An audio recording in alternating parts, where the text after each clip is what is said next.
Bonjour chers étudiants. Durant cette séance, on va étudier le deuxième aspect de la variable aléatoire, à savoir les variables aléatoires continues.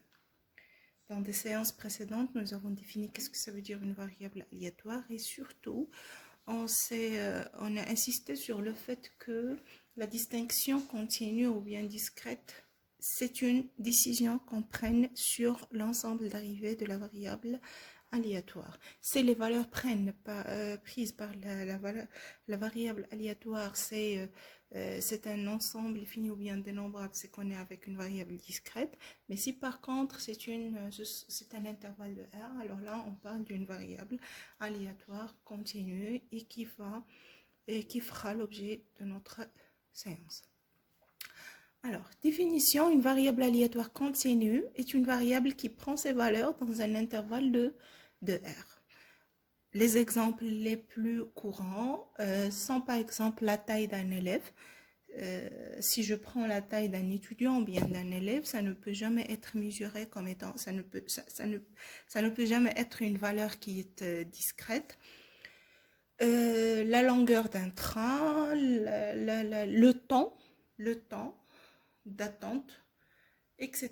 Donc, il y a plusieurs situations que modélise la variable aléatoire, de telle sorte que les valeurs prises, ce sont plutôt des valeurs qui sont continues. Ils se prennent plutôt dans un intervalle.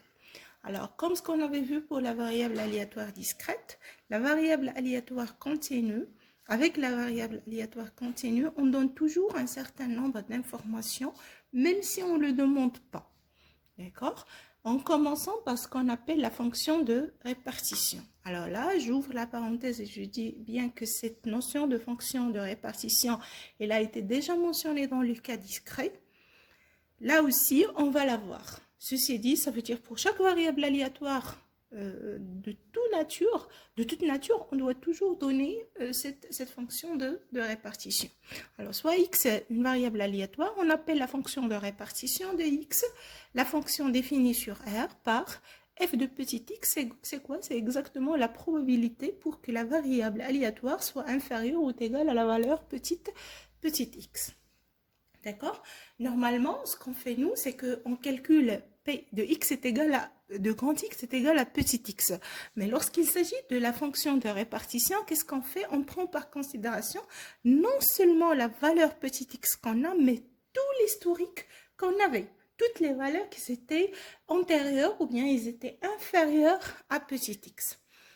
Des propriétés mathématiques qui sont connues pour la fonction de répartition, c'est que f de x, grand f de x, c'est la probabilité, donc il appartient à l'intervalle, c'est la probabilité pour que x, grand x, soit inférieur ou égal à petit x. Ça veut dire cette expression grand x, elle est inférieure ou égale à petit x, je peux l'écrire comme étant grand x appartient à l'intervalle moins l'infini petit x. Aussi, si je veux calculer la probabilité d'une variable aléatoire comprise entre deux valeurs A et B, ben je peux le voir comme étant la probabilité pour que x soit inférieur ou égal à B, moins la probabilité pour que x soit inférieur ou égal à A. Et dans ce cas-là, je case le grand X entre A et B. Maintenant, la probabilité pour que x est inférieur ou égal à B, c'est tout simplement la fonction de répartition de la variable appliquée au point B moins la fonction de répartition appliquée au point B. Alors là, en fait, c'est f de B moins f de A et non pas f de A moins f de B. S'il vous plaît, essayez de corriger ça, c'est une erreur de frappe. Maintenant, si je veux calculer la probabilité pour que le x soit supérieur ou égal à B, ben, je peux le voir comme étant la probabilité de l'événement x inférieur ou égal à B bar, d'accord? Et d'après ce qu'on a vu des propriétés de la probabilité, ce n'est que A moins f de B. Alors, une remarque importante, c'est qu'on admet que pour une variable aléatoire continue, si je prends A appartient à R, la probabilité pour que x est égal à A, c'est 0. D'accord? Donc, lorsque j'écris P de x, f de x, f de petit x est égal à la probabilité de x inférieur est égale à x, c'est comme si je dis en fait, je vais prendre la probabilité pour que la variable aléatoire, il ne prend pas vraiment la valeur x, mais toutes les valeurs qui en précèdent. En fait, ça, je le fais exactement lorsque a est une valeur réelle. Ce n'est pas une valeur, ce n'est pas un inconnu, mais plutôt c'est une valeur réelle. On a donc, si je prends la probabilité pour que x soit comprise entre a et b, c'est exactement la même chose que ça soit je prends les bornes sont larges ou bien ils sont stricts. D'accord? Alors, une propriété importante, la fonction de répartition f d'une variable aléatoire continue a les propriétés suivantes. Tout d'abord, c'est une fonction croissante, définie et continue sur R.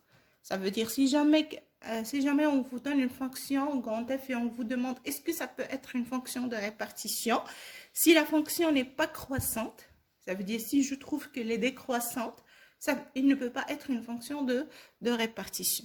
La deuxième propriété, c'est que f de x, elle est toujours comprise entre 0 et 1 largement. Alors, si on dit comprise entre 0 et 1 largement, on le comprend puisque la fonction de répartition, elle est définie à partir d'une probabilité. Et la troisième propriété, c'est que si je calcule la limite de f de x quand x tend vers moins l'infini, je trouve que c'est 0.